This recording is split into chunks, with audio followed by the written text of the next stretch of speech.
ఈ 2013 తర్వాత మళ్ళా వారి దర్శనం ప్రత్యక్షంగా మీరు ఎప్పుడు పొందారు కదా? 2013 అయిపోయింది అక్కడితోని.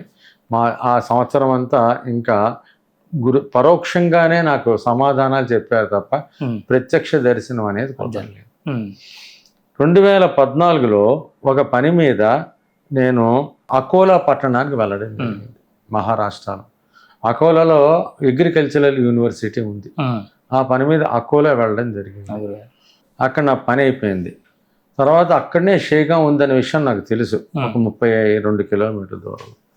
నేను ఎప్పుడు దర్శనం చేసుకోవడం కుదరలేదు. అందుకోసం చెప్పి వెళ్ళొద్దాం అని చెప్పేసి కారు మాట్లాడుకొని వెళ్ళాను.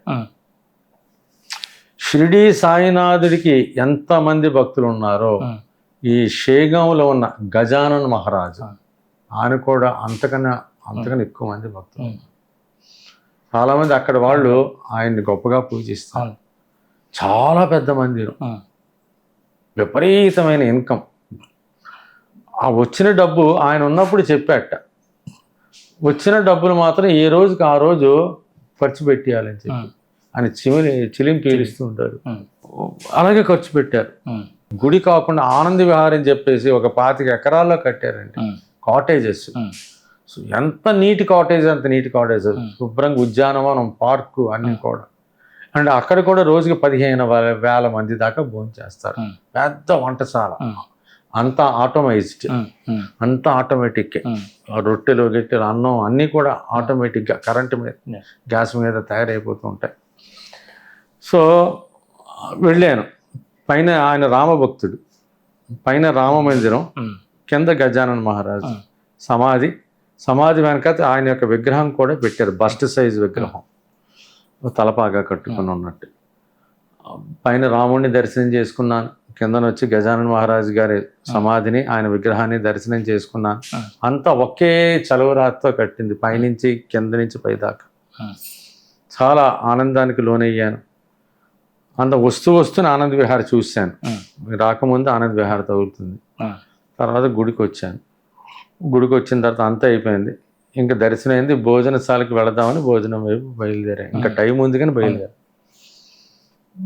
ఇంతలో ఆత్రేయ అని పిలుపు మళ్ళీ చూసరికి పూజ్య గురుదేవులు ఆ మెట్ల మీద కూర్చొని ఉన్నారు.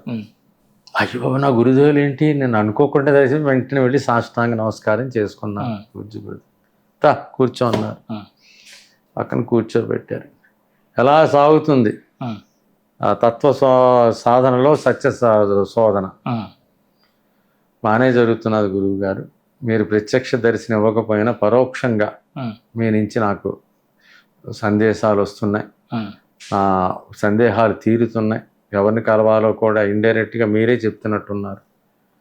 ఆ టైం అలాగే జరిగిపోతున్నాయి. చాలా సంతోషం. అనుకోకుండా ఇటువంటి దర్శన భాగ్యాన్ని కలుగు చేశారు అన్నా. కొన్ని ముఖ్యమైన కారణాలు ఉన్నాయి అని చెప్పేసి ఆయన కొన్ని నాకు ఇంపార్టెంట్ చెప్పడం మొదలుపెట్టారు. ఫ్యూచర్లో కొన్ని గ్రంథాలు రాయవలసి వస్తుంది, నువ్వు సత్సంగాలు పెట్టవలసి వస్తుంది, వీటన్నిటిలో నువ్వు పాటించవలసింది ఏమిటి, అండ్ నిష్కామంగానే చేయాలి. ఏది చేసి నిష్కామంగా చేయాలి. ఎట్టి పరిస్థితులు కూడా అహంకారం అనేది తలెత్తకూడదు. ఒకటి ఎత్తింది అంటే నేను నీకు దూరం అయిపోతాను. ఎవరిని ఏమీ అడగద్దు, అన్నీ సక్రమంగా సజావుగా జరుగుతాయి. అండ్ నీ పిల్లల పెళ్ళిళ్ళు కూడా అన్నీ కూడా బ్రహ్మాండంగా జరుగుతాయి. నీ ప్రయత్నం లేకుండానే అప్రయత్నంగా కొన్ని జరిగిపోతూ ఉంటాయి ఆటోమేటిక్గా. ఆ నమ్మకం, ఆ విశ్వాసం నేను దగ్గరుండి అన్నీ చూసుకుంటాను. ఇలాంటి ఎన్నో విషయాలు చెప్పడం జరిగింది. సంతోషం. చాలాసేపు మాట్లాడి ఇక భోజనానికి బయలుదేరు అని శుభం భూయాతని తల మీద చేపెట్టి దీవించేసి ఆ మందిరంలోకి నడుచుకుంటూ వెళ్ళిపోయారు. మందిరం లోపలికి వెళ్ళిపోయారు. ఆయన వెళ్ళేంత వరకు చూసి నేను భోజనశాలకు బయలుదేరి. అది ఒక అనుభవం. షేగాం గజానన్ మహారాజ్ మందిరంలో. తర్వాత 2014 అలా గడిచింది. నా సాధన తీవ్రతరం అవుతున్నది, చాలా తీవ్రతరం అవుతున్నది. అప్పుడు ఇంకా చాలా కొన్ని పుస్తకాలు మొదలుపెట్టాను రాయడం కూడా. మెల్లిగా కంప్లీట్ చేస్తున్నాను. ఫస్ట్ శాస్త్రీయ రామాయణం రాద్దాం అనుకున్నాను, ఎలవేల్పు కాబట్టి ఫస్ట్ దాంతోనే మొదలుపెట్టాను. 2015 వచ్చింది. 2015లో ఒక్కసారి బాబాజీ గుహలకి వెళ్ళాలని కోరిక కలిగింది. అప్పటిదాకా మీరు వెళ్ళలేదు. చాలామంది అందరూ చెప్తున్నారు మేము బాబాజీ గుహలకి వెళ్ళొచ్చాం, దర్శనం చేసుకున్నాం, చాలా ప్రశాంతతగా కలిగింది అని ఎంత చెప్తున్నారు. వాళ్ళ మాటలు విన్నప్పుడు నాకు ఆనందం కలుగుతున్నారు. ఎందుకంటే వాళ్ళకి ఆల్రెడీ అనుభవం నేను ఎన్నో పొందున్నాను అప్పటికే. బాబాజీ గారితో అటువంటి బంధాన్ని నేను ఆల్మోస్ట్ పొంది అప్పటికే 3 సంవత్సరాలు దాటిపోయాను. ఎన్నోసారి దర్శనాలు కూడా జరిగాయి. కానీ వాళ్ళు చెప్తున్నప్పుడు నాకు ఎంతో ఆనందం కలిగేది. ఓకే, నేను కూడా వెళ్ళాలి కదా ఒక్కసారి గుహల్ని. బాబాజీ గారు అక్కడే ఉంటారు చాలామంది చెప్పేవారు. నాకు అనిపించేది ఆయన అక్కడ ఉండడం ఏంటి, విశ్వమంతా ఉన్నారని చెప్పి నేను అనుకునేవాడిని లోపల. కానీ వాళ్ళ ఆనందాన్ని చూసి నేను మురిసిపోయేవాడిని. వెళదాం అనుకున్నాను. అది పెద్ద ప్రయాణం అది. ఓకే, ఢిల్లీ వెళ్ళాలి. ఢిల్లీ నుంచి కత్గోడాం స్టేషన్, అదే లాస్ట్ రైల్వే స్టేషన్, బయలుదేరి వెళ్ళాలి. ఒక 6 గంటల ప్రయాణం ఢిల్లీ నుంచి కత్గోడాం. కత్గోడాం నుంచి ఇంకా only by road.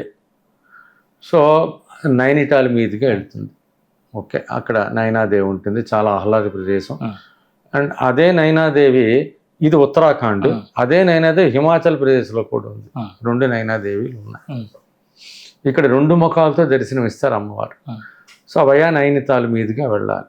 So anyway మొత్తానికి ఎలా అన్నీ ఆ ప్లాన్ అంతా రెడీ చేసుకున్నాను. చాలా డబ్బుతో కూడుకున్న ప్రయాణం అది. ఫ్లైట్ టికెట్లు మన ట్రైన్లో వెళ్తే 30 గంటల ప్రయాణం ఢిల్లీ. టైం చాలా వేస్ట్ అవుతుంది. ఎలాగా అని చెప్పి వాళ్ళకి వెయిట్ చేస్తున్నాను. కరెక్ట్గా 1 వారం రోజుల తర్వాత మా సిఇఓ గారు ఫోన్ చేసి, ఎప్పుడో మనం కొటేషన్ ఇచ్చాం కదా Indira Gandhi national open university IGNOU Delhi, ఒక్కసారి రమ్మని నా కబురు వచ్చింది. శాస్త్రి అర్జెంటుగా బయలుదేరి వెళ్ళాను. వెళ్ళి ఫ్లైట్ టికెట్ బుక్ చేస్తున్నాను. నేను చెప్పాను సార్ ఎంతకాలం పడుతుందో తెలియదు, ఒక పక్కే బుక్ చేయండి, అక్కడి నుంచి నేను కొంచెం వేరే చోటుకి వెళ్ళాల్సి ఉంటుంది పని అయిన తర్వాత అన్న. ఓకే శాస్త్రి, నీకు ఎప్పుడు రిటర్న్ టికెట్ కావాలంటే నా ఫోన్ చేసి నేను బుక్ చేసేసి నీకు పంపించేస్తాను, మెయిల్ పెట్టేస్తాను అన్నారు. సో ఒక టికెట్ బుక్ చేసి అడ్వాన్స్ కూడా పంపించేస్తారు. వచ్చేసారి అడ్వాన్స్ వచ్చేసారు. ఇంకేంటి అనుకోకుండా జరిగింది 1 వారం రోజుల్లో. అనుకున్నాను గురుదేవా నువ్వు అన్నట్టే ఏదో ఒకటి చేస్తాం మొత్తానికి ఆ ధైర్యం నాకు ఉంది. 1 వారం రోజులు ఇలా ఫోన్ వచ్చింది.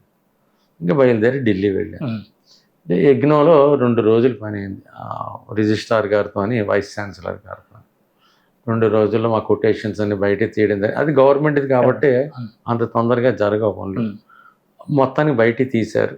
దాని గురించి 2 డేస్ నాతో పాటు మా టెక్నికల్ ఆయన కూడా మెడ్రాస్ నుంచి వచ్చాడు. సో మేము ఇద్దరం కలిసి ప్రెజెంటేషన్ గట్ట ఇచ్చాం, వాళ్ళకి నచ్చింది. తర్వాత ఒక 1.5 months తర్వాత ఆర్డర్ కూడా కన్ఫర్మ్ అయ్యింది. గట్టి ఆర్డరే వచ్చింది. డిస్టెన్స్ ఎడ్యుకేషన్, వాళ్ళకి కావాల్సిన మెటీరియల్ వాళ్ళకి తగ్గట్టుగా సిలబస్ ప్రకారం అది మేము తయారు చేసి ఇవ్వడం కూడా జరిగింది. 2.5 రోజులు పట్టింది. సో పని అయిపోయింది. ఆల్మోస్ట్ ఆర్డర్ కన్ఫర్మ్ అవుతుంది అన్న ఐడియా మాకు వచ్చేసింది. ఆయన బయలుదేరి చెన్నై వచ్చేసాడు. నేను హోటల్లో ఉన్నాను. వెంటనే కత్గోడానికి ట్రైన్ ఎప్పుడు చూస్తే రాత్రి ఒకటి ఉంది. రాత్రి బయలుదేరితే తెల్లారుజామున చేరుతుందని వచ్చింది. 11 గంటలకి తెల్లారి 5ంటికి చేరుతుంది కత్గోడ. చూశాను, పర్లేదు ఆ రూట్ అంత బిజీగా ఏమి ఉండదండి. సో మొత్తం దొరికింది. సెకండ్ ఏసీలో ఎక్కాను, కూర్చున్నాను. పొద్దున 5:10 కల్లా దింపారు. బ్యూటిఫుల్ స్టేషన్, చుట్టూ కొండ ప్రాంతం. అంతకుముందు హల్ద్వానీ ఈ కత్గోడం 2 కలిసే ఉంటాయి. హల్ద్వానీ అంతా కూడా ఈ అమ్మవారు బంతుల్లాగా ఉంటాయి చూసారా, కదంబ పువ్వులు. మొత్తం ఊరంతా అవే చెట్టు. ఆ సీజన్లో ఇలాగ పచ్చగా ఊరంతా పచ్చగా కదంబ వృక్షాలతో ఉంటుంది. అది దాని పేరు హల్ద్వానీ అని పెట్టి. వెంటనే ఒక 15 గంటలోని కత్గోడం. రెండింటికి మధ్యలో ఒక 4-5 కిలోమీటర్లు, గోదావరి రాజమండ్రి లాగా. సో నేను కత్గోడంకి వెళ్ళిపోయాను. నేను అదే లాస్ట్ స్టేషన్. అక్కడ టూరిస్ట్ ప్లేస్ కాబట్టి చాలా హోటల్స్ ఉన్నాయి, ట్యాక్సీలకి ఇబ్బంది ఏం లేదు. నేను రైల్వే స్టేషన్లోనే సెకండ్ ఏసీ కాబట్టి ఏసీ వెయిటింగ్ రూమ్లో ఫ్రెష్ అయిపోయాను, స్నానం గట్ట చేసుకొని బయటకు వచ్చాను. బయటకు వచ్చరికి వెంటనే ఆ ట్యాక్సీ 4-5 మంది వచ్చారు. నేను ఆలోచించాను, బస్సులో ప్రయాణం చాలా కష్టం, ఫ్రీక్వెన్సీ ఉండదు, అంత కొండ ప్రాంతం, అంత ఘాట్ సెక్షన్. ఇంకా అవన్నీ ఇంకా మానుకోవడం కష్టం, మధ్యలో నైనితాల్ చూడాలి అండ్ కైంచి ధామ్ అని చెప్పి నీమ్ కరోలి బాబా చాలా ఫేమస్ అక్కడ. ఆయన 108 ఆంజనేయ హనుమంతుని మందిరాలు నిర్మించారు ఆ చుట్టుపక్కల. ఆయన తర్వాత ఆయన సమాధి మందిరం బృందావన్ ఉత్తరప్రదేశ్లో ఆయన సమాధి చెందారు. అక్కడ ఆయన్ని హనుమంతుని అవతారంగా భావిస్తారు. నీమ్ కరోలి బాబా, నీబ్ కరోలి బాబా ఎలా పిలిచినా పర్వాలేదు. అన్నీ కూడా సంకట్ మోచన్ హనుమాన్ మందిర్ ఆ పేరు మీదే ఉంటాయి. అక్కడ ఉన్న ప్రతి ఊర్లో కూడా ఈయన కట్టించాడు. ఆ చుట్టుపక్కల ఉన్న ప్రతి ఊర్లో కూడా. ఆయన కొన్నాళ్ళ పాటు ఆయన ఉన్న ఆశ్రమం కైంచి ధామ్ అంటారు. అక్కడ చాలా కాలం ఉన్నారు, భక్తుల్ని మాట్లాడుతుండేవారు అన్ని కూడా. సో ఇంకా ఓ ట్యాక్సీ మాట్లాడుకున్నాను, ఏదైతే మొత్తానికి 5,000 రూపాయలకి ఎంతో సెట్ అయింది. ఆ రోజు వెళ్దాం అన్నాడు వచ్చాడు.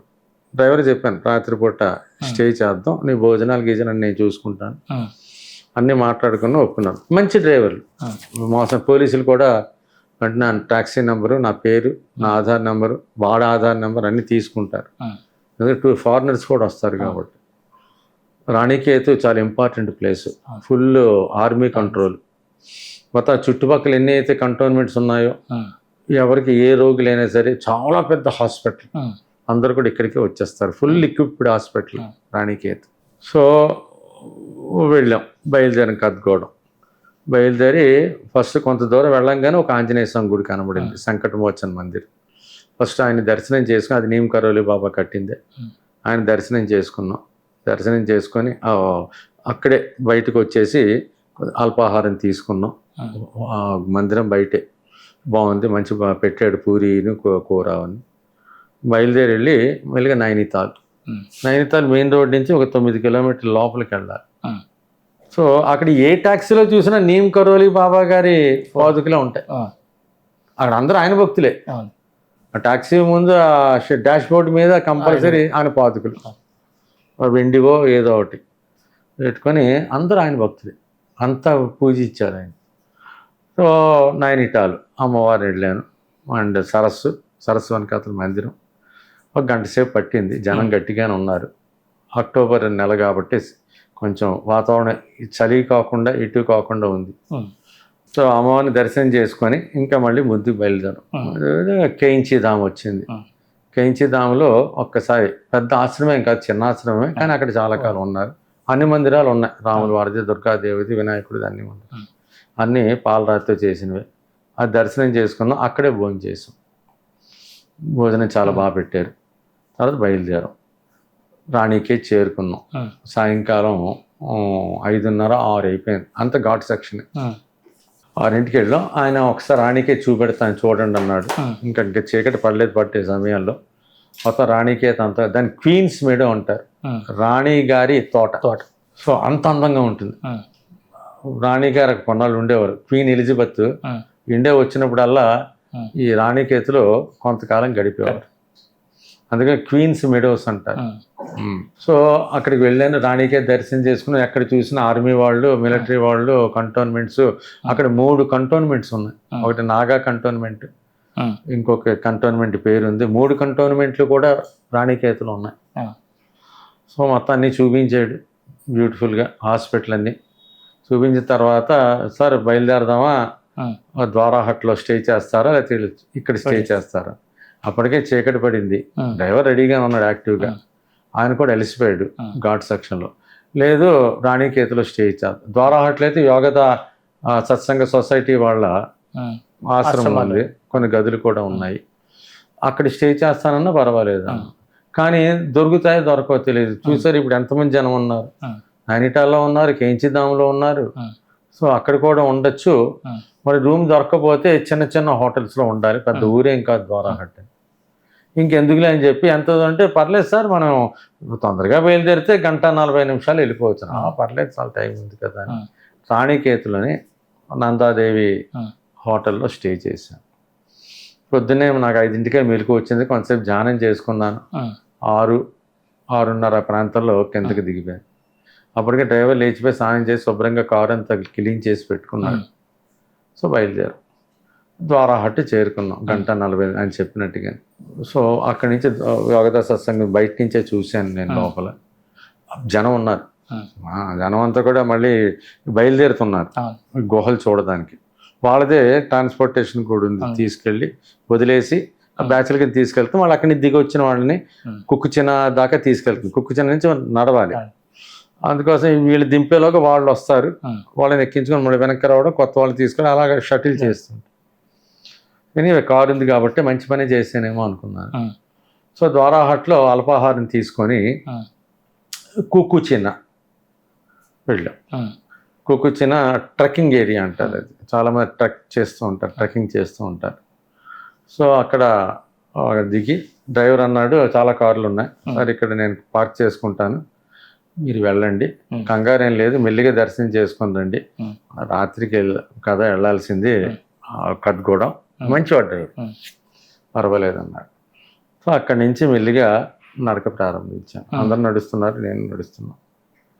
అక్కడి నుంచి ఒక 3.5 కిలోమీటర్ దాకా నడవలసి వస్తుంది, మెల్లిగా నడవలసి వస్తుంది. నడిచి మొత్తం గుహలకి చేరుకున్నాం. సో బాబాజీ గారి గుహలు వచ్చాయి, ఎదురుగుండా ఒక పెద్ద బిల్డింగ్ కూడా కట్టారు. గుహలు మాత్రం అలాగే ఉన్నాయి, కానీ గోడలంతా కూడా శుభ్రంగా రాళ్లతోని మళ్ళీ తాపడం చేసి పటిష్టంగా చేశారు. ఒక ఇనప గేట్ బిగించి ఉంది, పైన హిందీలో ఇంగ్లీష్లో యోగదా సత్సంగ సొసైటీ రాసి బాబాజీ శ్రీ బాబాజీ మహాశయ్ కేవ్స్ అని రాసి, శ్రీ బాబాజీ కేవ్స్ అని చెప్పి రాసి ఉంది బోర్డు. అలాంటి 2-3 గుహలు ఉన్నాయి కొంచెం దూరంగా, కానీ మెయిన్గా బాబాజీ గారి గుహ ఏదో అక్కడికి వెళ్తున్నారు. కింద చేప గట్టపరిచి నీట్గా పెట్టారు గుహ. అండ్ వెళ్ళేసి కింద కూర్చొని ధ్యానం చేశాం. ఒక 5 నిమిషాల్లో ఏమైందో నాకు తెలియదు, శరీరం విపరీతమైన తేలిక పడిపోయింది. ఒక్కసారి నాకు విశ్వం అంతా గోచరిస్తున్నాను. ఆ ఖగోళ మండలాలు, నక్షత్రాలు తిరగడము, పరిభ్రమణ అండ్ అన్నీ కనబడుతున్నాయి. నువ్వు ఇందాక చెప్పిన ఎగ్జాంపుల్స్ అని, గర్భస్థ శిశువు, విత్తనం మొలకెత్తడము, అండ్ ఇంకా ఈ విశ్వంలో చిన్న చిన్న జీవులు, బ్యాక్టీరియా, వైరస్, అన్నీ నీటిలో ఉన్న ఎలాగ వెతుకుతున్నాయి, బయట ఎలా ఉన్నాయి, అసలు విశ్వం ఏంటి, సృష్టి ఏమిటి, ప్రకృతి ఏమిటి, విశ్వరూప సందర్శనం కలిగిందండి ఒక రకంగా. అలా ఒక పావు గంట సేపు గడిచిపోయింది. కొంచెం మెలకు మామూలు స్థితికి వచ్చాను. వెంటనే నాకు అనిపించింది, ఆత్రేయ నేను నీ గురించి అక్కడ వేచి ఉన్నాను, ఇక్కడి నుంచి 100 మీటర్లు పైకి వస్తే నేను అక్కడ మీకోసం నిరీక్షిస్తున్నాను, బయలుదేరరా అన్నా. కొంచెం తడబడుతున్నా, మెల్లిగా నించున్నాను తడబడుతున్న కాళ్ళతో, ఇంకా అది పోలేదు. మనసు మెల్లిగా గుహ నుంచి బయటకు వచ్చాను. ఎదురుగుండా పెద్ద భవనం ఉంటే వెళ్ళాను. దాంట్లో కూడా ఆ స్థితిలో కూడా నాకు ఒక భవనము, గొప్ప మెరిసిపోతున్న భవనం, ఇవన్నీ కనబడ్డాయి. బయటకు వచ్చరికి పెద్ద ఎదురుగుండా కట్టడం కనబడింది. దాని లోపలికి వెళ్ళాను. హాల్ ఉంది, బాబాజీ గారిది పెద్ద ఫోటో ఒకటి ఉంది. కొంతమంది అక్కడ కూడా కూర్చొని కొంచెం ధ్యానం చేస్తున్నారు. అది అక్కడ కూడా వెళ్ళి బాబాజీ గారు నమస్కారం పెట్టి నిరీక్షిస్తున్నారు అన్నారు కదా గురుదేవ్ అని చెప్పి మళ్ళీ పైకి ఎక్కడం మొదలైంది. అక్కడి నుంచి ఇంకా పైకి ఆ పైన పాండవులు కూడా ఉండేవారని చెప్పేసి అక్కడ ఒక మందిరం ఉంది పాండవులది. ఇంకా ముందు ఇంకా పైకి వెళ్ళిపోతారు. దాన్ని కూడా చూసి వస్తూ ఉంటారు. అక్కడ కూడా జోషి ఇది పేరు మీద ఒక ఉండడానికి సౌకర్యం కూడా ఉంది ఆ పైన. కానీ నేను ఒక 100 అడుగులు వెళ్ళేసరికి నాకు కుడిపక్క ఒక బండరాయి మీద బాబాజీ మాస్టర్ కూర్చొని ఉన్నారు. గబగబా వెళ్ళి సాష్టాంగ నమస్కారం చేసుకున్నాను. ఆయన పైకి లేపి నాతో రా అన్నారు. సో ఆయన వెంటనే ఆ పక్క సందు నుంచి వెళ్ళారు. ఇలా ఒక 3 నిమిషాలు నడక ప్రారంభం చేశారు. నేను కూడా ఆయన వెనకాల వెళ్ళాను. ఒక ఓపెన్ ప్లేస్లో ఒక చెట్టు కింద ఆయన కంబళి తీసి పరుచుకున్నారు. కూర్చోమన్నారు. నేను కూర్చుని అనేక విషయాలు చెప్పడం జరిగింది. నాకు ఎలా ఉంది నీ అనుభవం అన్నారు.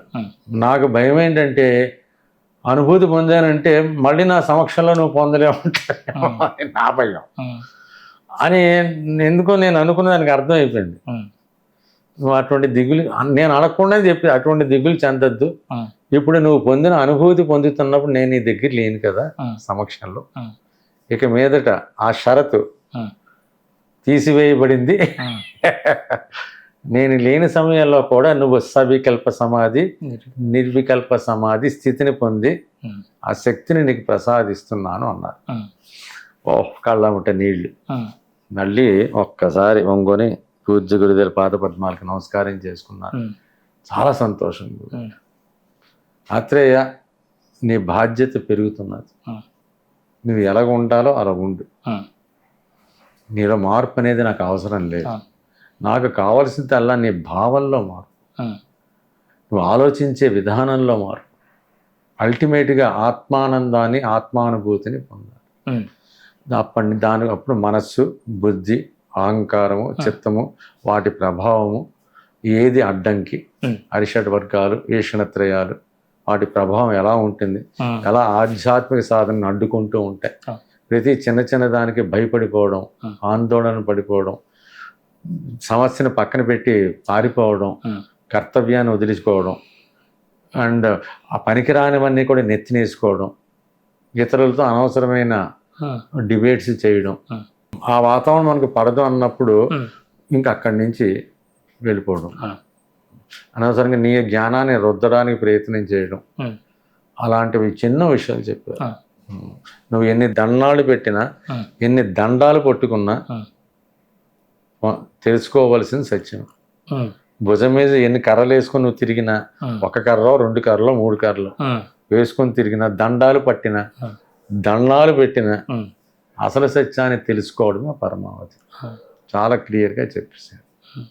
శుభం, వెళ్ళిరా, ట్యాక్సీ వెయిట్ చేస్తున్నది, మళ్ళీ నీకు త్వరలోనే దర్శనం భాగ్యాన్ని కలుగు. మళ్ళీ ఎప్పుడే స్వామి అన్నారు, త్వరలోనే దర్శన భాగ్యం కలుగు చేస్తాను అన్నారు. సో ఇప్పుడు సవికల్ప సమాధి, నిర్వికల్ప సమాధి ఎప్పుడు పెడితే అప్పుడు పొందొచ్చు అన్న అభియాన్ని ఇచ్చి వెళ్ళారు. అమ్మయ్య, పెద్ద వదిలిపోయింది టెన్షన్. ఆ తర్వాత చాలాసార్లు సర్వికల్ప, నిర్వికల్ప సమాధి స్థితిలో కూడా పొందాను. ఆయన ఇచ్చిన మాట ప్రకారంగా చాలా ఆనందం పొందాను. ప్రయాణాల్లో కావచ్చు, లేకపోతే ఇంట్లో కావచ్చు, అర్ధరాత్రి సడన్గా 2 మెలకు వచ్చేసి ఒక తెలియని అలౌకిక స్థితికి వెళ్ళడము, ఇలా చాలాసార్లు జరిగింది. ఈ 2015 ఈ రకంగా గడిచింది.